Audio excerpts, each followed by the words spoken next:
Olá pessoal, eu sou o professor Elias Cobra e nesse vídeo eu quero falar sobre a série Hazbin Hotel e propor algumas reflexões a partir da teologia. Então Hazbin é uma série de televisão animada que foi lançada recentemente e que utiliza do imaginário ou do universo religioso cristão, incorporando elementos como anjos, demônios, céu, inferno, a ideia de redenção e condenação, e por isso eu vou trazer algumas reflexões a partir da teologia para a gente pensar a série. Então primeiro eu quero falar sobre os demônios. Os demônios eles não são propriedade da religião. Eles já existem no imaginário popular há muito tempo como seres intermediários que podem ser bons ou maus e que fazem parte de diferentes culturas e tradições. A imagem do demônio ela passou por várias modificações ao longo do tempo, podendo aparecer de diversas formas, inclusive como figuras belas. Basta ver um quadro do Hieronymus Bosch para a gente ter uma noção da criatividade de representações que o demônio pode adquirir. A Bíblia, por sua vez, não traz uma descrição estética completa do demônio, mas no livro do Apocalipse a gente tem um dragão e no livro do Gênesis a gente tem uma serpente, e outros livros trazem a figura de Lúcifer. Mas quem é Lúcifer? Segundo a tradição católica, Lúcifer, cujo nome significa portador da luz, foi o anjo mais perfeito criado por Deus, e que por orgulho ou soberba queria se igualar a Deus. Segundo Tomás de Aquino, Lúcifer queria atingir o seu máximo potencial sem a ajuda de Deus, e essa foi a causa de sua queda. Mas vamos voltar um pouquinho e vamos falar primeiro do que são anjos. Anjos são seres puramente espirituais de inteligência perfeita. São organizados em 9 coros e cada um tem a sua função.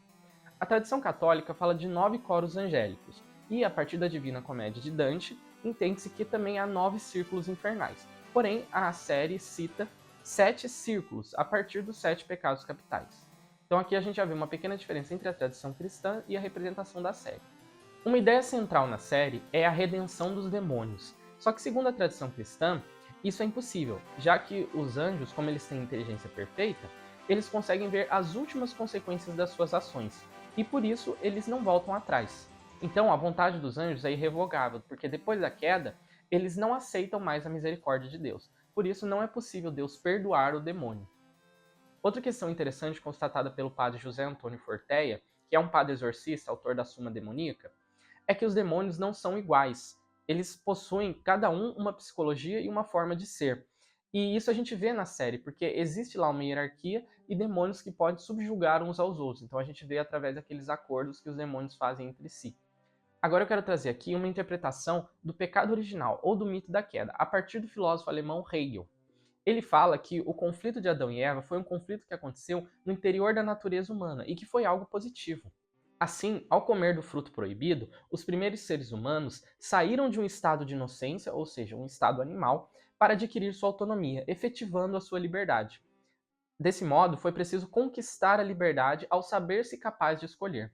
Portanto, os seres humanos só puderam ser responsabilizados depois da queda. Como a gente pode ler na Bíblia, quem tentou esses primeiros seres humanos foi uma serpente, a personificação do mal, atribuída posteriormente a Lúcifer. A serpente ela é um símbolo polissêmico, visto que significa, ao mesmo tempo, morte e vida, veneno e cura, como a gente pode ver também no símbolo da medicina, e aparece em várias culturas com várias representações diferentes. Como afirmou o teólogo inglês William Ralph Inge, o fruto da árvore do conhecimento sempre afasta o homem de um paraíso ou de outro, e mesmo o paraíso dos tolos não é uma morada desagradável enquanto for habitável. Assim, todo conhecimento tem um preço, visto que a ignorância é muitas vezes confortável. Portanto, na ambiguidade constitutiva do ser humano, a serpente talvez seria o animal que melhor representa a humanidade. Portanto, a visão apresentada pela série sugere que não existe bem ou mal absoluto, de modo que as regras para entrar no paraíso não são tão claras quanto pensava Adão. Isso não significa uma relativização, mas significa que as regras para entrar no céu não são preto no branco como ele acreditava. Agora eu queria falar um pouco sobre Lilith, uma personagem que aparece pouco na primeira temporada, mas que ela é muito emblemática. Ela faz parte de várias mitologias e foi representada de várias formas ao longo da história. Na Bíblia, ela pode passar despercebida, visto que o único versículo que cita o nome dela está em Isaías 34:14. Os gatos selvagens se juntarão a hienas e um sátiro clamará ao outro. Ali também repousará Lilith e encontrará descanso. Seu nome aparece também no Talmud da Babilônia e em textos posteriores, como o Zohar, escrito por volta de 1300 na Espanha, um dos textos principais que compõem o pensamento místico judaico da Cabala. Também no alfabeto de Ben Sirá, uma fonte problemática, já que muitos estudiosos não reconhecem como par do pensamento rabínico, ela é protagonista de uma história que justifica o uso de amuletos mágicos para afastar o demônio Lilith. Sobre ela se diz que não aceitou submeter-se a Adão e que se separou dele, recusando retornar ao paraíso. Por isso ela tornou-se maldita, um demônio que ataca mulheres grávidas e bebês, a não ser que seja vista uma imagem ou o nome dos anjos que Deus mandou atrás dela. Interessante observar que Lilith é representada em várias igrejas, inclusive na Capela Sistina, onde foi retratada por Michelangelo enrolada em torno da árvore do conhecimento. Ela também era moldada em pedestais para a estátua da Virgem Maria e do Menino Jesus, esculpida com rosto de mulher e cauda de serpente. Nessas imagens, Lilith está no lugar de Lúcifer, guardando a árvore do conhecimento do bem e do mal, e seduzindo Eva. Então a gente pode ver que a série utiliza do imaginário cristão, assim como várias outras séries, filmes e outras mídias, para poder criar o seu próprio universo. Por isso que é importante a gente respeitar a autonomia de cada obra. O inferno retratado na série e seus habitantes são um reflexo da própria humanidade, que possui uma relação ambígua com o sagrado e com o profano, ora se comportando como anjos, ora como demônios. Nesse sentido, não há bem ou mal absoluto, porque como a gente pode ver na série, demônios podem ensinar virtudes e anjos podem ser cruéis. Como eu falei, isso não significa uma relativização do mal, mas que não existe uma única fórmula que garante a salvação.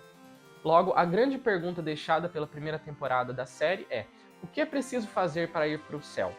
Parece que nem anjos nem demônios conseguem responder. Cabe ao ser humano descobrir. Enfim, espero que tenham gostado desse vídeo e que ele tenha ajudado a compreender um pouco mais a série e os elementos religiosos que foram nela utilizados. Vamos continuar acompanhando.